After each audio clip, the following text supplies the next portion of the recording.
หลานซ้ายไปหาปลาซิวมาค่ะพี่น้องค่ะอุ้ยเนี่ยจะตัวงามๆบางเนี่ยนี่ค่ะย่าแม่ย่าสิเอาไปเฮ็ดหมกเนาะสน้อยป้าก็เลยว่าอยากกินหมกเดี๋ยวสน้อยสิแบ่งเอาไปหมกซะก่อนค่ะเดี๋ยวสน้อยให้เบิ่งปลาซิวตัวงามๆค่ะนี่อุ้ยมีปลาขาวน้อยน้ำพุ่นนะงามๆซะพี่น้องค่ะตัวยังอุ้ยสวยอยู่นี่หามาสดๆใหม่ๆสน้อยสิสาวเอาซะก่อนค่ะสาวเอาไปไว้มกเนาะเขาสิมกใส่ผักอีตูพี่น้องค่ะมกใส่ผักอีตูนี่แซ่บเด้อนี่สน้อยสิเลือกเอาปลาซิวค่ะนี่ใส่ถ้วยน้อยไปยังมีหญ้าอยู่ค่ะยังไม่ทันได้ล้างคักเอาไปมกพอได้จ้ำเอาเจาะมกใส่ผักอีตูหอมๆแซ่บๆเลยนี่มกซ้ำนี้ก็ได้ดอกมกหลายก็สิกินบ่หมดนี่พอได้แบ่งจ้ำค่ะพอได้แบ่งจ้ำนี่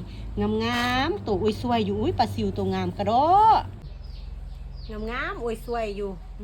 ยังสดอยู่เด้เฮาสิไปเด็ดหัวค่ะเด็ดหัวออกเนาะเพราะว่าคันมกทั้งหัวน่ะสิอยากแงะจักหน่อยมกแล้วก็ใส่ขี้ออกเนาะนี่ค่ะใส่ขี้ออกแล้วเฮาก็สีมกไปหาผักเก็บผักอีตูก่อนค่ะเอามามกใส่มะพริกโดดเนาะใส่พริกหล่อลงไปเยอะน้ำปลาแดกจักหน่อยแซ่บเลยเดี๋ยวมาทาซิมนำกันเด้อค่ะพี่น้องค่ะอันนี้ชิจงไว้ให้แม่ย่าค่ะ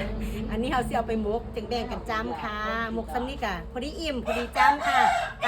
เดี๋ยวเฮาสิไปหาเก็บมักพริกซะก่อนเนาะกับผักอีตูค่ะแล้วค่อยเอามามกใส่ฝนตกอ่ะไป